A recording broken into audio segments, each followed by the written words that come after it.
Zypher. It's a fancy word to say. Welcome back to Star Fox Assault. Hello. I made Dan laugh. That means I'm good for another season. Yeah. Next time I come back to the States, which is next year. They actually brought the Orbital Gate back in Star Fox Zero, so it's now canonical with Star Fox now. I see. Even though it is canonical, but it's a canonical game. So there is absolutely no way of changing the control scheme for Star Fox Zero to better suit the classical style? No chance in fucking hell. I see. It is vital, and I mean vital, that you use the gamepad and the motion controls. So you're moving the R-Wing on the TV screen with the control stick. Yes. And you're aiming stuff with the control pad. Yes. So I'm moving over there, but I had to go. Okay, I got it. Oh, forgive me for forcing you to go behind the times, but you're not allowed to touch the Spyro game until as a Let's Play until I get back. Which one? Is everyone ready? The second one. Move out. You know, I'm still gonna play them. Oh yeah. You can play them, but you're not allowed to do the Let's Play without me because I do Spyro 2. I'll just use Spyro 1 and 3 then. Fine. I'll just stream them. Fine. That's fine. Just leave Spyro 2 the fuck alone because it's mine. Yeah, no. What? I'm still gonna play them. I'm still gonna Let's Play them. People will say, "Do Spyro 2. You're gonna do Spyro 2 next." Yeah, but even though I haven't really streamed Crash Bandicoot 2. You know what the best part is though? What? When I get back, you're doing it again. Medieval. I should probably do Medieval instead of Spyro, you know. Oh shit! Yeah, that's a point. I forgot about that. Yeah.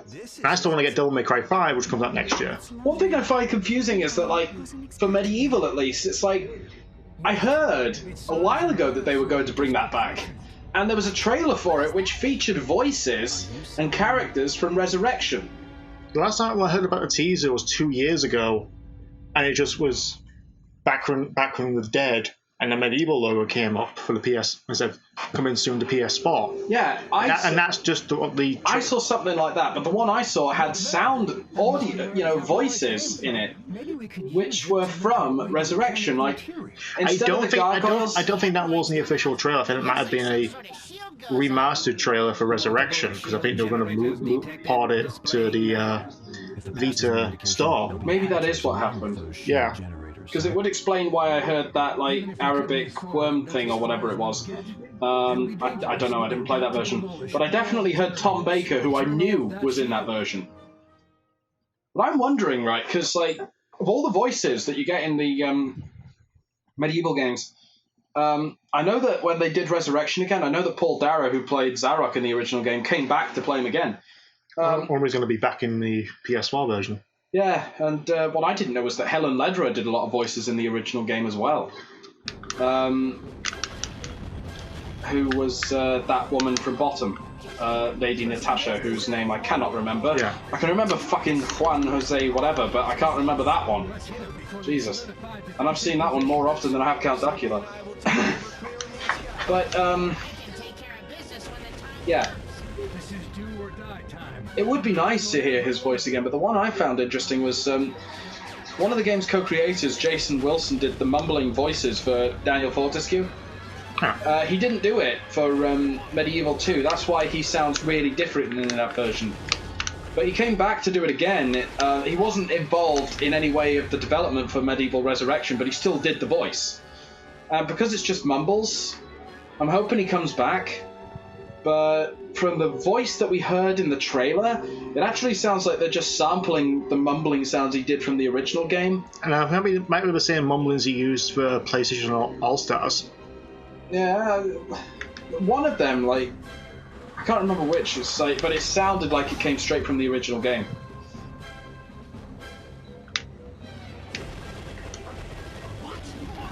But, yeah, that would be cool. Because Medieval was a game that really kicked ass. Pretty much every level was really creative, cool, designed, and overall fun to play. Except for Pools of the Ancient Dead, that level can go fuck itself.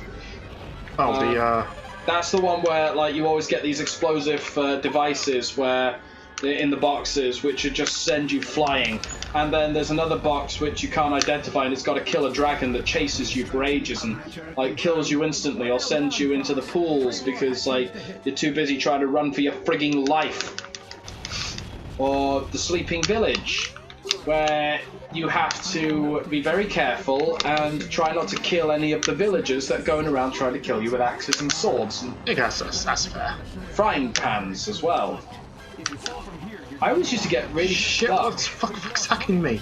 I'll tell you one thing though, I was watching Cad Icarus's review on the game, and thanks to him I actually learned a very good trick for the Asylum, which is a level I used to have a lot of hell with.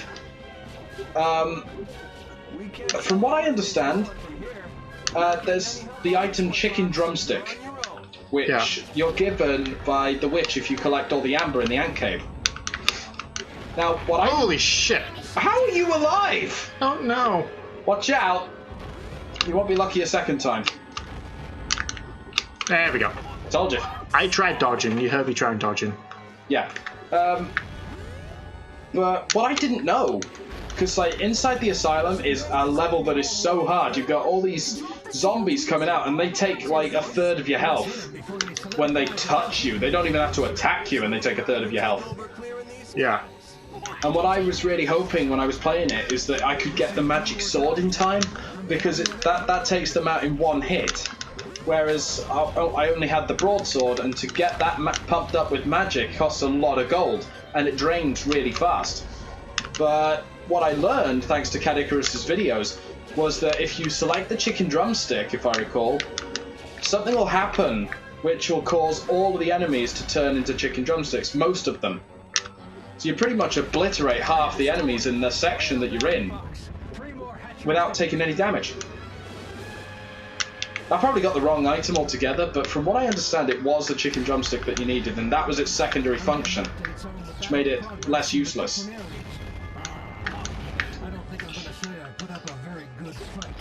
I'll be honest with you, I don't know if this sounds blasphemous or anything, like, because a lot of people really love Medieval 2, but... Yeah, I don't really have much that love for it. I just found it confusing. There's some parts of the game design just kind of... The funny thing is, you know, a lot of people say they really love Medieval 2 more so. Some people say that they didn't like it, and I'm going to be honest with my, you know, assumption here. You know, I'm going to be honest with my, I don't know what the word is. Yeah, my opinion, yeah. I couldn't stand it. I hated that game with a passion. It was kind of like playing Mickey's Wild Adventure on the PlayStation after having played the original Mickey Mania, where the difficulty is ramped up to a ridiculous level, and it wasn't just the difficulty, because, like, you know, just because a game is hard doesn't mean it's bad and everything. Yeah, I get that. Yeah. And the game was pretty ridiculous with the challenge factor, but once you got the hang of it, you were alright. But I just felt a lot of the time that the game was lacking in certain things. Like, there's no colourful map with this eerie Danny Elfman style Tim Burton atmospheric music to it. Instead, it's just a projection screen which has a slideshow of the next level that you go to, and you select it and you just go. There's no music or anything. And then, of course, the Chalice of Souls. In the original game, that would take you to this really quiet place called the Hall of Heroes. There's nobody there but statues who, when you stood next to them, sometimes the statue would come to life and like talk to you and give you an item, and other times they would just stay completely frozen. Just like, these are all the reminders of all these like noble warriors who are really famous, and you want to be part of that, and you're sacrificing a lot to get that because you're trying to get the Chalice of Souls and defeat Zarok and everything. And in the music, you just hear this faint music playing in the background, and sometimes in certain areas you can actually hear people like talking amongst themselves and drinking and enjoying beverages and things like that. And in Medieval 2, once you get the chalice, you just give it to this guy and he says, "All right, this is the weapon you get for it." There's no atmosphere, there's no joy, there's no fun, there's no... like... I know what you mean. So it's like, there's no build-up. There's no atmosphere. Yeah. It's like those sarcastic gargoyles who used to take the piss out of you with their broken English. That was fun. Yeah, and instead, you get a Cockney Casper the Friendly Ghost. What the fuck is these hatches? It's just like you get this Cockney Ghost who's like better off of being a Victorian Casper. Like, if Casper was auditioning for the part of the Artful fucking Dodger, then that's him. You know? Yeah. Again, none of this has anything to do with Star Fox Assault, but you know, I have a lot of things I'd like to get off my chest. That sort of thing. I'll be annoyed if it's all the way up there and I can't get to it. Hmm.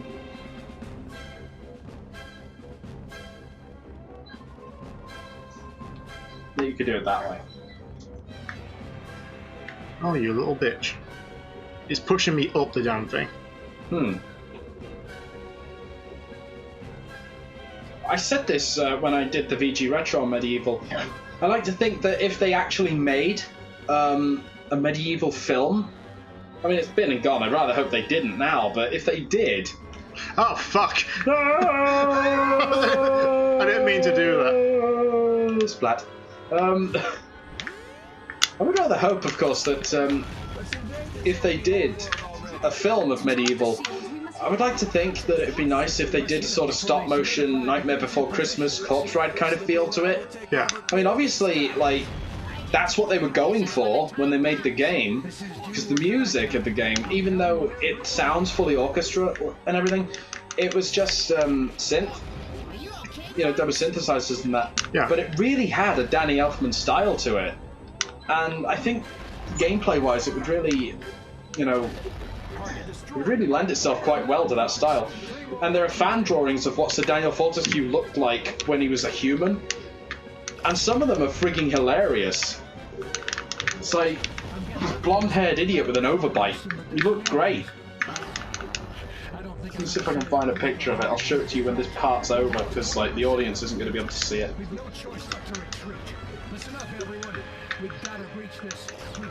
Oh, come on.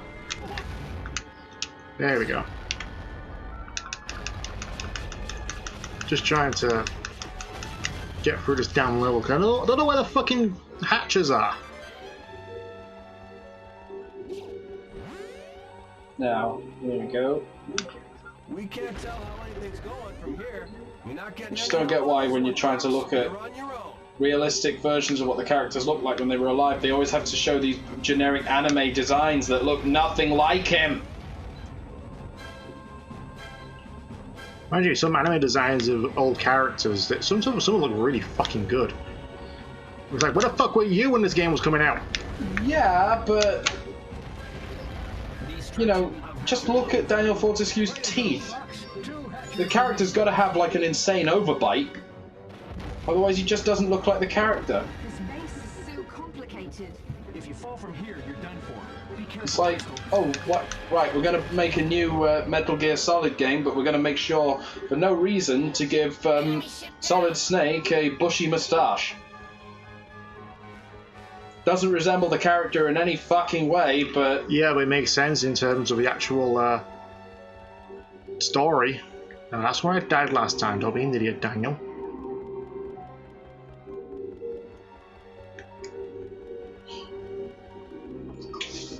The one I saw isn't here anymore.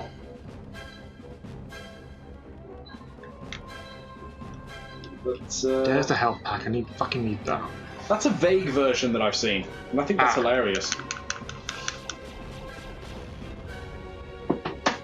Yeah, sometimes they work, and other times, most times, they're just... Ugh. It's like, were you even trying, or you just want to piss people off? Now, there was one drawing I saw where the character had blonde hair, and the overbite was like even more exaggerated than Beans from Disenchanted, or Disenchantment, or whatever it's called. Disenchanted, I think that's something completely different. Yeah, Disenchantment. Yeah. Yeah, something along those lines, really. Well, that was a good show. I just went around in complete fucking circles. I don't know how they get in wish the that they decided that I wish they decided to show the actual ending of the season rather than saying, "All right, we've done 20 episodes, but let's just piss people off by only showing the first 10." It's got a cliffhanger ending, and there's still more that needs to be shown. But nah, let's leave people hanging for a whole another year till they lose interest and we decide to cancel it. You know, shows have been cancelled with episodes complete and ready to go and never shown. And no, Sonic Underground was not one of them. There's still people who argue to this day that Sonic Underground had 65 episodes and they concluded the entire saga and they found the mother and it had a big epic finale. And it's like, no. Everybody's saying that only 40 episodes were broadcast, yet the other, 25 episodes had been made. They hadn't. They hadn't. They only made 40 episodes. And much like Jerry Anderson's output, they just ended without any finale or conclusion. They just stopped. As if, you could give it a while and then come back for another season or something. Like nothing happened. But, what actually happened was, well, nothing. Nothing happened. That was it. Fucking things are attacking me. And sometimes that was disappointing, because with Underground, it was quite an interesting new story idea where, well, I don't know really how it applied to Sonic, but, he's a brother and these, triplets, and, his mother's a queen, and there's this prophecy, and she has to go and hide and only come back when she's ready, and Dr. Robotnik takes over, so... Basically, it's the plot for Sat AM, except that Sonic is now royalty instead of Princess Sally, who is now non-existent in this series, along with Tails and Rota and Antoine and all the other characters. Yeah, it's just an alternate version. It's basically, it's just three twin siblings, with triplets, all voiced by Jaleel White, with Robotnik, voiced by Grounder, and Knuckles, when it feels like it, with the wrong voice. And a very bad key animation as well. Yeah, that bit where Sonic rescues him from falling off the cliff and then suddenly he, shrinks to, half Sonic's size. God, I love it when cartoons do that. I remember when I first saw that show, they actually cut the songs out. And there was a moment where, I remember the episode, I just can't remember what it was called, but they did a song number, and they tried to use their magic powers, to get their abilities and whatever. Yeah. And they said, oh shit, we can't do it, because, our power thing hasn't actually charged up since we did our song.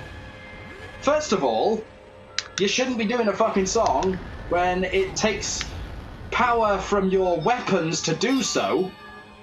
And second of all, because of the version I watched, which didn't have any music, the songs were cut out, I was sitting there watching it thinking, what song? What are you talking about? Did they have a song off screen? I didn't get it. But I used to watch that show quite religiously. I think the last episode I actually watched was the one where Knuckles, joined in. For, how many episodes? There we go. How many episodes did he appear in that show? Was it just the one, or 3? He appeared in more? Okay, now I can go to the fucking alley. Sensors detecting new presence. A hatcher. What? New hatchers located under the base. Yeah, the other characters, of course, that they added to that show, but none that really had an impact. If I recall, there was a character called Cyrus or something. He was voiced by the same guy who played Coconuts, I think. Yeah. Yeah. That guy gets around. I mean, he was Coconuts in Adventures of Sonic the Hedgehog. For Captain N, he was the voice of Dr. Wily. And then when they did the Mega Man series, he was Mega Man. As well as Rush, where he was trying to sound like Scooby-Doo. This level takes way too fucking long to do. Yeah. I felt cheated by the Mega Man cartoon. That cartoon, deceived me, because it had this really fast-paced anime opening, which looked really cool. And then when the cartoon started, the animation was done by Ruby Spears, and it looked and sounded like shit. And it followed pretty much every single cliche you can imagine. And Cutman sounded like Peter Lorre. Of course he did. And he was voiced by the same... I think he was voiced by Terry Klassen, who played Eddie's brother in Ed, Edd and Eddy, and was the voice director on the show.